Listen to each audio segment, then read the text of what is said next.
ದಿನಾಂಕ 24/8/2025 ಭಾನುವಾರದಂದು ತಾಯಿಗೂರು ಗ್ರಾಮದಲ್ಲಿ ತಾಯಿಗೂರು ಎಮ್ಮನತ್ತ ಮೋಟಕಪಲ್ಲಿ ಮತ್ತು ಜೋಲಪಲ್ಲಿ ಗ್ರಾಮ ಪಂಚಾಯಿತಿ ವ್ಯಾಪ್ತಿಯ ಅಕ್ಕ ತಂಗಿಯರಿಗೆ ತಾಯಂದಿರಿಗೆ ಶ್ರೀ ಆದಿನಾರಾಯಣ ಅವರಿಂದ ದೀರ್ಘ ಸುಮಂಗಲಿ ಭವ ಕಾರ್ಯಕ್ರಮವನ್ನು ಹಮ್ಮಿಕೊಂಡಿದ್ದು ತಾಯಿಲೂರು ಎಮ್ಮನತ್ತ ಮೋಟಕಪಲ್ಲಿ ಮತ್ತು ದೂಲಪಲ್ಲಿ ಗ್ರಾಮ ಪಂಚಾಯಿತಿ ವ್ಯಾಪ್ತಿಯ ಅಕ್ಕ ತಂಗಿಯರು ತಾಯಂದಿರು ತಪ್ಪದೇ ಭಾಗವಹಿಸಿ ಅರಿಶಿನ ಕುಂಕುಮ ಬಳೆ ಸೀರೆ ಮತ್ತು ಗೌರಿ ಗಣೇಶ ಹಬ್ಬದ ಪ್ರಯುಕ್ತ ತೆಂಗಿನಕಾಯಿಗಳನ್ನು ಸ್ವೀಕರಿಸಲು ಮನವಿ ಮಾಡಿಕೊಳ್ಳುತ್ತೇನೆ. ಸ್ಥಳ ತಾಯಿಲೂರು ಗ್ರಾಮ. ಸಮಯ ಬೆಳಿಗ್ಗೆ 10:30 ಗಂಟೆಗೆ. ಇಂತಿ ನಿಮ್ಮ ಮನೆ ಮಗ ವಿ ಆದಿನಾರಾಯಣ. ದಿನಾಂಕ 24/8/2025 ಭಾನುವಾರದಂದು ತಾಯಿಲೂರು ಗ್ರಾಮದಲ್ಲಿ ತಾಯಿಲೂರು ಎಮ್ಮನತ್ತ ಮೋತಕಪಲ್ಲಿ ಮತ್ತು ದೋಲಪಲ್ಲಿ ಗ್ರಾಮ ಪಂಚಾಯಿತಿ ವ್ಯಾಪ್ತಿಯ ಅಕ್ಕ ತಂಗಿಯರಿಗೆ ತಾಯಂದಿರಿಗೆ ಶ್ರೀ ಆದಿನಾರಾಯಣ ಅವರಿಂದ ದೀರ್ಘ ಸುಮಂಗಲಿ ಭವ ಕಾರ್ಯಕ್ರಮವನ್ನು ಹಮ್ಮಿಕೊಂಡಿದ್ದು ತಾಯಿಲೂರು ಎಮ್ಮನತ್ತ ಮೋತಕಪಲ್ಲಿ ಮತ್ತು ದೂಲಪಲ್ಲಿ ಗ್ರಾಮ ಪಂಚಾಯಿತಿ ವ್ಯಾಪ್ತಿಯ ಅಕ್ಕ ತಂಗಿಯರು ತಾಯಂದಿರು ತಪ್ಪದೇ ಭಾಗವಹಿಸಿ ಅರಿಶಿನ ಕುಂಕುಮ ಬಳೆ ಸೀರೆ ಮತ್ತು ಗೌರಿ ಗಣೇಶ ಹಬ್ಬದ ಪ್ರಯುಕ್ತ ತೆಂಗಿನಕಾಯಿಗಳನ್ನು ಸ್ವೀಕರಿಸಲು ಮನವಿ ಮಾಡಿಕೊಳ್ಳುತ್ತೇನೆ. ಸ್ಥಳ ತಾಯಿಲೂರು ಗ್ರಾಮ. ಸಮಯ ಬೆಳಿಗ್ಗೆ 10:30 ಗಂಟೆಗೆ. ಇಂತಿ ನಿಮ್ಮ ಮನೆ ಮಗ ವಿ ಆದಿನಾರಾಯಣ.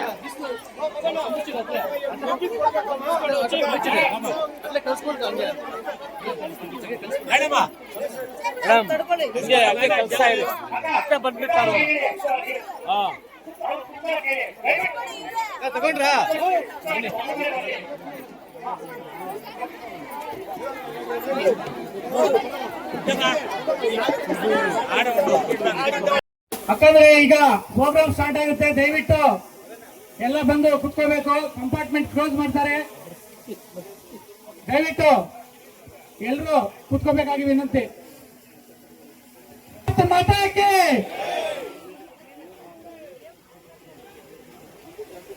ವೇದಿಕೆ ಮೇಲೆ ಆಸೀನರಾದಂತ ಕೋಲಾರ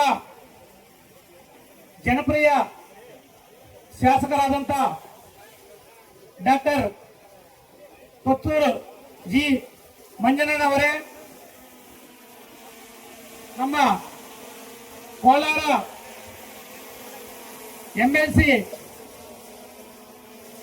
ಆದ ಅನಿಲ್ ಅಣ್ಣನವರೇ, ವೇದಿಕೆ ಮೇಲೆ ಇರುವಂತ ಎಲ್ಲ ಗಣ್ಯರೇ, ವೇದಿಕೆ ಮುಂಭಾಗದಲ್ಲಿರುವಂತ ಅನಂತ ಮಂತ್ರೆ, ಅಕ್ಕ ತಂಗಿಯರೇ, ತಾಯಂದ್ರೆ, ದಯವಿಟ್ಟು ಯಾರು ಹೆಸರುಗಳು ಹೇಳಿಲ್ಲ. ಸಮಯ ಅಭಾವ ಇದೆ, ಮಳೆ ಬರೋ ಸೂಚನೆಗಳಿಲ್ಲ. ಅದರಿಂದ ಬೇಗ ಮುಗಿಸ್ತೀನಿ. ದಯವಿಟ್ಟು ತಪ್ಪು ತಿಳ್ಕೊಬೇಡಿ. ಎಲ್ಲರಿಗೂ ಗೌರಿ ಮತ್ತು ಗಣೇಶ ಹಬ್ಬದ ಶುಭಾಶಯಗಳು.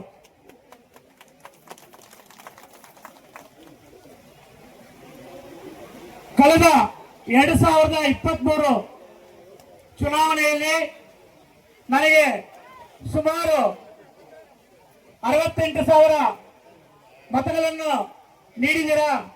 ಅದಕ್ಕೆ ತಮ್ಮೆಲ್ಲರಿಗೂ ಧನ್ಯವಾದಗಳನ್ನು ತಿಳಿಸ್ತೀನಿ. ನಾನು ಎಲೆಕ್ಷನ್ನಲ್ಲಿ ಸೋತರೂ ಕೂಡ ನೀವು ಕೊಡುವ ಅಭಿಮಾನ ನೋಡಿದಾಗ ನನಗೆ ಯಾವುದೇ ರೀತಿಯ ಎಲೆಕ್ಷನ್ ಅಲ್ಲಿ ಸೋತಿದ್ದೀನಿ ಅಂತ ಯಾವತ್ತೂ ಕೂಡ ಒಂದು ದಿವಸ ಕೂಡ ಆ ತರ ಅನಿಸಿಲ್ಲ. ನಿಮ್ಮ ಪ್ರೀತಿ ವಿಶ್ವಾಸ ಕೂಡ ನನಗಿದೆ. ಮುಂದಿನ ದಿನಗಳು ಕೂಡ ಇದೇ ರೀತಿ ನಿಮ್ಮ ಪ್ರೀತಿ ವಿಶ್ವಾಸ ಇರುತ್ತೆ ಅಂತ ನಂಬಿದ್ದೀನಿ.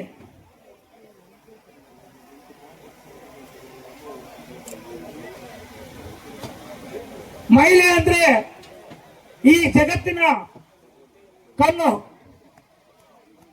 ಮಹಿಳೆಯರನ್ನು ನಾವು ಎಲ್ಲಿ ಗೌರವಿಸುತ್ತೇವೋ ಅಲ್ಲಿ ದೇವರುಗಳು ನೆಲೆಸಿರುತ್ತಾರಂತ ಪುರಾಣಗಳಲ್ಲಿ ಹೇಳ್ತಾರೆ.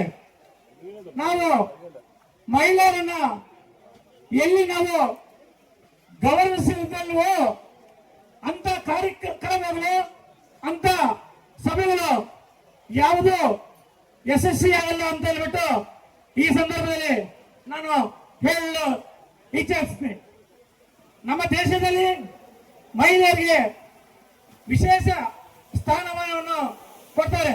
ಯಾಕಂದ್ರೆ ನಮ್ಮ ಭಾರತ ಕೂಡ ನಮ್ಮ ಭಾರತ ದೇಶ ಕೂಡ ಭಾರತ ಮಾತೆ ಅಂತ ಕರೀತಾರೆ. ಹೆಣ್ಣು ಮಕ್ಕಳ ಹೆಸರೇ. ನಾವು ಸಂಪತ್ತನ್ನು ಲಕ್ಷ್ಮಿಯಾಗಿ ಪೂಜಿಸ್ತೀವಿ, ವಿದ್ಯೆಯನ್ನು ಸರಸ್ವತಿಯಾಗಿ ಆರಾಧನೆ ಮಾಡ್ತೀವಿ. ಅಷ್ಟಾಗೆ ನಾವು ಎಲ್ಲಾ ನದಿಗಳು ಕೂಡ ಹೆಣ್ಣು ಮಕ್ಕಳ ಹೆಸರು ಇಟ್ಟಿರ್ತಾರೆ ನೋಡಿ. ಗಂಗಾ, ಯಮುನಾ, ಸರಸ್ವತಿ, ಹೀಗೆ ಎಲ್ಲಾ ರೀತಿಯ ನದಿಗಳು ಕೂಡ ಹೆಣ್ಣು ಮಕ್ಕಳ ಹೆಸರನ್ನ ಇಡ್ತಾರೆ. ಅಂದ್ರೆ ಪೂರ್ವ ಕಾಲದಿಂದಲೂ ಹೆಣ್ಣು ಮಕ್ಕಳಿಗೆ ಅಷ್ಟು ವಿಶೇಷ ಸ್ಥಾನಮಾನವನ್ನು ನಾವು ಕಲ್ಪಿಸಿದ್ದೀವಿ. ಈ ಜಗತ್ತಿನಲ್ಲಿ 84 ಲಕ್ಷ ಜೀವರಾಶಿಗಳಿವೆ. ಆ ಜೀವರಾಶಿಗಳು ಕ್ಷೇಚರ, ಭೂಚರ, ಜಲಚರ ಎಂದು 3 ವರ್ಗಗಳಾಗಿ ವಿಂಗಡಣೆ ಮಾಡ್ತೀವಿ. ಕ್ಷೇಚರ ಅಂದ್ರೆ ಆಕಾಶದಲ್ಲಿ ಹಾರಾಡುವ ಪಕ್ಷಿಗಳು, ಭೂಚರ ಅಂದ್ರೆ ಭೂಮಿ ಮೇಲೆ ನಡೆದಾಡುವ ಪ್ರಾಣಿಗಳು, ಜಲಚರ ಅಂದ್ರೆ ನೀರಿನಲ್ಲಿ ಬದುಕುವ ಜೀವಿಗಳು. ಈ 84 ಲಕ್ಷ ಜೀವರಾಶಿಗಳಲ್ಲಿ ಮನುಷ್ಯನಿಗೆ ವಿಚಾರವಂತ ಮಾಡುವಂತ ಆಲೋಚನೆಗಳು, ಮಾತನಾಡುವ ಆಲೋಚನೆಗಳು, ಬುದ್ಧಿಶಕ್ತಿ ಭಗವಂತ ಕೊಟ್ಟಿದ್ದಾನೆ. ರಾಮಾಯಣ ಮಹಾಭಾರತ ಕಾಲದಿಂದಲೂ ಕೂಡ ಈಗಿನವರೆಗೂ ಮಹಿಳೆಯರಿಗೆ ಬೇರೆ ಬೇರೆ ರೀತಿಯಾಗಿ ಶೋಷಣೆಗೆ ಒಳಗಾಗಿ ಎಷ್ಟೋ ಸವಾಲುಗಳನ್ನು ಎದುರಿಸ್ತಾ ಇದ್ದಾರೆ ಮಹಿಳೆಯರು. ಎಷ್ಟೋ ಕಷ್ಟಗಳನ್ನು ಅನುಭವಿಸಿ ನಾವು ನೋಡ್ತಾನೆ ಇದ್ದೀವಿ ಮಹಿಳೆಯರು ಯಾವ ರೀತಿ ಕಷ್ಟಗಳನ್ನು ಅನುಭವಿಸ್ತಾರೆ ಅಂತ. ಉದಾಹರಣೆಗೆ ಹಳೆ ಕಾಲದಲ್ಲಿ ಸತಿಗಮನ ಪದ್ಧತಿ ಅಂತ ಒಂದಿತ್ತು. ಯಾರಾದ್ರೂ ಗಂಡ ಸತ್ತಂದ್ರೆ ಹೆಣ್ಣು ಮಕ್ಕಳನ್ನ ಜೀವಂತವಾಗಿದ್ದಾಗಲೇ ಸಾಯಿಸ್ಬಿಡ್ತಿದ್ರು. ಆ ಮಣ್ಣಲ್ಲಿ ಗಂಡನ ಊತಾಗ ಹೆಂಡತಿನ ಕೂಡ ಬದುಕಿದ್ದಾಗಲೇ ಮಾಡ್ತಿದ್ರು. ಬೆಂಕಿಯನ್ನು ಕೂಡ ಅಷ್ಟೇ. ಪಾಪ ಎಲ್ಲ ಕೆಲಸ ಮಾಡ್ತಾ ಇರ್ತಾರೆ, ಗಂಡ ಸತ್ತರೆ ಒಂದು ಅರ್ಥ ಬರುತ್ತೆ. ಆವಾಗ ಅವ್ರನ್ನ ಬದುಕಿದ್ದಾಗಲೇ ಚಿತೆಯಲ್ಲಿ ಭಸ್ಮ ಮಾಡ್ತಿದ್ರು. ಇಂಥ ಮೊದಲು ಮೂಢನಂಬಿಕೆ ಕಾಲಗಳಿತ್ತು. ಈಗಲೂ ಕೂಡ ಬಾಲ್ಯದ ವಿವಾಹಗಳು ಹಂಗೆ ಮುಂದುವರಿತಾ ಇದೆ. 18 ವರ್ಷದ ಕೆಳಗಡೆ ಮದುವೆಗಳು ಕೂಡ ಮಾಡ್ತಾರೆ. ಅವರು ಈ ತರ ಹೆಣ್ಣು ಮಕ್ಕಳಿಗೆ ಶೋಷಣೆ ಆಗುತ್ತಾ ಬಂದಿದೆ ಮೊದಲಿಂದನೂ. ಮೂಢನಂಬಿಕೆಗಳು ಕೂಡ ಇನ್ನೂ ಇದೆ. ನಿಮಗೆ ಗೊತ್ತಿರುತ್ತೆ, ಸಣ್ಣ ಮಕ್ಕಳು ದೊಡ್ಡವರಾದಾಗ ಮನೆಗಳಿಗೆ ಸೇರಿದವರು ಮನೆಗಳ ಆಚೆ ಇಡೋದು, ಇಂಥ ಬೇರೆ ಬೇರೆ ಕಡೆ ಮೂಢನಂಬಿಕೆಗಳು ಕೂಡ ಇದೆ. ಇಂಥ ಮೂಢನಂಬಿಕೆಗಳು ಕೂಡ ಮಹಿಳೆ ಶೋಷಣೆಗೆ ಒಳಗಾಗ್ತಾ ಇದ್ದಾರೆ.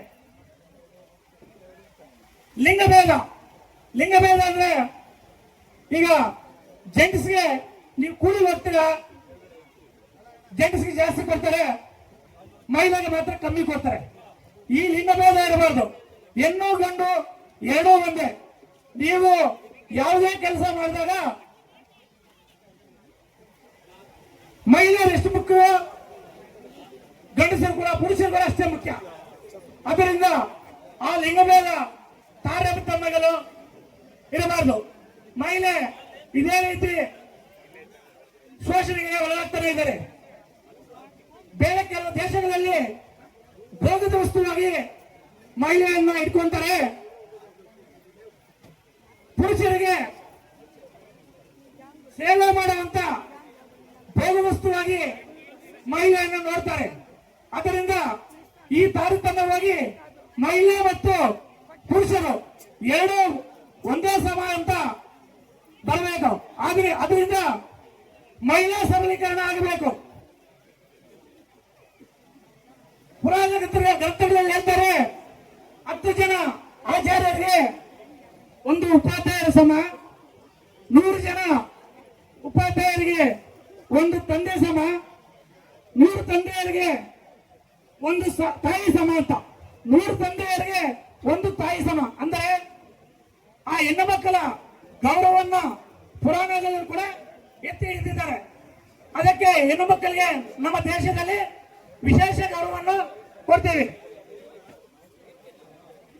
ಭಾರತದಲ್ಲಿ ಕರ್ನಾಟಕದ ಇತಿಹಾಸ ಪುಟಗಳನ್ನು ನೋಡಿದಾಗ ಬಸವಣ್ಣ ಕ್ರಾಂತಿಕಾರ ಚಳವಳಿ ಮಾಡಿದಾಗ ಸಮಾಜ ಸುಧಾರಣೆಗಾಗಿ ಅಕ್ಕ ಮಹಾದೇವಿ ಸ್ವತಂತ್ರ ಸಂಗ್ರಾಮದಲ್ಲಿ ಬ್ರಿಟಿಷರ ವಿರುದ್ಧ ಇತ್ತೂರು ಮಹಿಳೆ ಹೋರಾಡಿದ ಝಾನ್ಸಿ ರಾಣಿ ಲಕ್ಷ್ಮೀಬಾಯಿ ಮೊಘಲರ ಸೈನ್ಯದ ವಿರುದ್ಧ ಹೋರಾಡಿ ಛತ್ರಪತಿ ಶಿವಾಜಿ ಮಗನಿಗೆ ಆಶ್ರಯ ನೀಡಿದ ಖ್ಯಾತಿ ರಾಣಿ ಚೆನ್ನಮ್ಮ, ಈಗ ಅನೇಕ ಮಹಿಳೆಯರು ಕೂಡ ನಮಗೆ ಸ್ವಾತಂತ್ರ್ಯ ಸಂಗ್ರಾಮದಲ್ಲಿ ಹೋರಾಡಿದರೆ ಮಹಿಳೆಯರು ಕೂಡ ಯಾವುದರಲ್ಲಿ ಕಮ್ಮಿ ಇಲ್ಲ.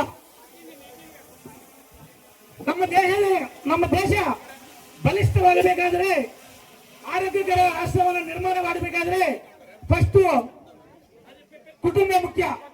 ನೀವು ಕುಟುಂಬ ಕಾಪಾಡ್ಕೋಬೇಕಾದ್ರೆ ಆರ್ಥಿಕತೆ ಇರಬೇಕು, ಶಿಕ್ಷಣ ಇರಬೇಕು. ಈ ಆರ್ಥಿಕತೆ ಇರಬೇಕಂತಾನೆ ನಮ್ಮ ಕಾಂಗ್ರೆಸ್ ಸರ್ಕಾರದ 5 ಗ್ಯಾರಂಟಿಗಳನ್ನು ಘೋಷಣೆ ಮಾಡಿದ್ದಾರೆ. ನೀವು ಮೊದಲು ಆರ್ಥಿಕತೆಯಲ್ಲಿ ಸಬಲೀಕರಣವಾಗಬೇಕನ್ನುವ ಉದ್ದೇಶದಿಂದ ಈ 5 ಗ್ಯಾರಂಟಿಗಳನ್ನು ಮಾಡಿದ್ದಾರೆ. ಈ ದೇಶ ಉನ್ನತ ಸ್ಥಾನಕ್ಕೆ ಹೋಗಬೇಕಾದ್ರೆ ಮಹಿಳೆಯರು ಎಷ್ಟು ಮುಖ್ಯವೋ ಪುರುಷರು ಅಷ್ಟೇ ಮುಖ್ಯ. ಇಬ್ಬರು ಸರಿಸಮಾನವಾಗಿದ್ದರೆ ಮಾತ್ರ ಈ ದೇಶವನ್ನು ಬಲಿಷ್ಠ ರಾಷ್ಟ್ರವಾಗಿ ನಾವು ಕಾಪಾಡಲಿಕ್ಕೆ ಅವಕಾಶ ಇದೆ. ರಾಜಕೀಯವಾಗಿ, ಉದ್ಯಮಿಗಳಾಗಿ ಉನ್ನತ ಸ್ಥಾನಗಳಲ್ಲಿ ಮಹಿಳೆಯರು ತೀರಾ ಕಡಿಮೆ ಇದ್ದಾರೆ. ಎಲ್ಲ ಜಾಬ್ಗಳಲ್ಲಿ, ಉನ್ನತ ಜಾಬ್ಗಳಲ್ಲಿ ಮಹಿಳೆಯರು ತುಂಬಾ ಕಮ್ಮಿ. ಈ ನಡುವೆ ಮಾತ್ರ ಬರ್ತಾ ಇದ್ದಾರೆ. ನೀವು ಉನ್ನತ ಸ್ಥಾನಗಳಲ್ಲಿ ಬರಬೇಕಾದ್ರೆ ನಿಮ್ಮ ಮಕ್ಕಳನ್ನು ಫಸ್ಟ್ ಓದಿಸಬೇಕು. ಮಕ್ಕಳನ್ನು ಓದಿಸಬೇಕು. ನಿಮ್ಮ ಸ್ವಂತ ಕಾಲದ ಮೇಲೆ ನೀವು ನಿಂತ್ಕೋಬೇಕು. ನೀವೇ ನಿರ್ಣಯಗಳನ್ನು ತಗೋಬೇಕು. ನೀವು ಮುಂದೆ ಬರಬೇಕಂತ ನಾನು ಈ ಸಂದರ್ಭದಲ್ಲಿ ಹೇಳ್ತಾ, ನಿಮಗೆ ನಿಮ್ಮ ಆಶೀರ್ವಾದ ನಮ್ಮ ಕುಟುಂಬದ ಮೇಲೆ ಇರಲಿ ಅಂತ ಈ ಸಂದರ್ಭದಲ್ಲಿ ನಾನು ಬೇಡ್ಕೊಂತ ಇದ್ದೀನಿ. ಹಾಗೆ ಈ ಸಮಾರಂಭಕ್ಕೆ ಪರೋಕ್ಷವಾಗಿ, ಪ್ರತ್ಯಕ್ಷವಾಗಿ ಅನೇಕರು ನಿಂತು ಸಹಕಾರ ಮಾಡಿದ್ದಾರೆ. ಪೊಲೀಸ್ ಇಲಾಖೆ ಆಗಿರ್ಬೋದು, ನಮ್ಮ ಎಲ್ಲ ಲೀಡರ್ಗಳಾಗಿರ್ಬೋದು, ಊಟದ ವ್ಯವಸ್ಥೆ, ಇನ್ನು ನಮ್ಮ ಪೆಂಡಲ್ ಹಾಕಿರೋರಾಗಿರ್ಬೋದು, ರಾತ್ರಿ ಮಳೆ ಬಂತು, ಇದಕ್ಕೆಲ್ಲ ನಿಂತು ಸಹಕಾರ ಮಾಡಿ ಎಲ್ಲ ಮುಖಂಡರು ನನಗೆ ಸಪೋರ್ಟ್ ಮಾಡಿ ಈ ಕಾರ್ಯಕ್ರಮಕ್ಕೆ ಯಶಸ್ವಿಯಾಗಿ ಮಾಡಬೇಕಾದ್ರೆ ಎಲ್ಲರೂ ಸಪೋರ್ಟ್ ಮಾಡಿದ್ದಾರೆ. ಅದರಿಂದ ನಾನು ಎಲ್ಲರಿಗೂ ಧನ್ಯವಾದಗಳನ್ನು ತಿಳಿಸಿ ನಿಮಗೆಲ್ಲರಿಗೂ ಒಂದು ಸುತ್ತ ನಮಸ್ಕಾರ ಮಾಡುತ್ತಾ ನನ್ನ ಮಾತುಗಳನ್ನು ಮುಗಿಸುತ್ತೇನೆ. ಜೈ ಹಿಂದ್, ಜೈ ಕರ್ನಾಟಕ.